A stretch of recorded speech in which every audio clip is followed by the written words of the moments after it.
Well, the CEO of Wells Fargo was grilled once again on Capitol Hill today after a bruising Senate hearing last week. An angry House committee ripped into John Stump over the bank's questionable sales practices. And two of his harshest critics were from Los Angeles. KCAL9 political reporter Dave Bryan joins us now. And Dave, they really laid into him. No question about it. And you know what? Tonight, since that grilling, there's another Wells Fargo violation involving repossessing cars from members of the military. We'll tell you in just a minute about that. One lawmaker called Wells Fargo a criminal enterprise today, and Maxine Waters from Los Angeles says the bank should be broken up. Congress is furious over the phony account scandal where Wells employees opened 2 million accounts without customers' permission. Today, they let the CEO have it. Borrowing a customer's money without permission is not a sales practice violation. It's stealing. South LA Congressmember Maxine Waters, the ranking member on the House Financial Services Committee, told me in a satellite interview from Washington that Wells Fargo is too big to be managed. I came to the conclusion that we have to break up Wells Fargo, and perhaps we're going to have to break up the other big banks in this country. Waters was not alone in giving the president and CEO of Wells Fargo, John Stump, a tongue lashing about the bank's creation of 2 million phony accounts in customers' names, many of whom paid fees for the bogus accounts over a period of years. Well, something is going wrong at this bank, and you are the head of it. You can just stay to be the chairman and the CEO? Is that what you want us to believe? You know this guy who apparently robbed your bank?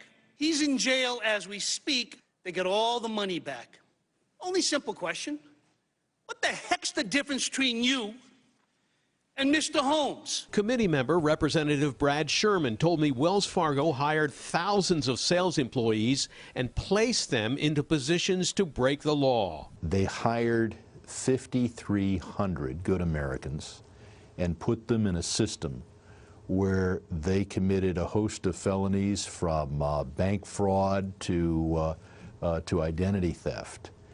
They created 2 million phony accounts, and they fired 1,000 people in the first year of this scheme, and then they fired another 1,000, and they were bragging to investors, look at all these new accounts we're creating. Look how every one of our customers is opening more accounts. And that's how they got their stock to be overpriced by tens of billions of dollars. Did Wells Fargo employees steal from 1 million to 2 million of their customers? Yes or no? In some cases, they did. Wells Fargo is paying the price. Most recently, a $185 million fine for the phony accounts. But the list of fines and misdoings is growing longer by the month. Just this year alone, that includes $1.2 billion for falsely certifying mortgage loans, $4 million for student loan abuses, and $70 million for violations judged by the comptroller of the currency. Now, Congresswoman Waters says she heard the news about the latest Wells Fargo scandal, which just broke on Thursday, the illegal repossession of vehicles being bought by members of the military. Just today, I learned that they're going to get fined again $20 million for the way that they have been repossessing the cars of our military, of our service people, that they have done it improperly. But ultimately, when banks are fined, financial experts say that comes out of our pockets. Former Wells Fargo sales rep Ruth Landaverde says she quit the bank because of the unrelenting high-pressure sales tactics the bank was using under the leadership of John Stump.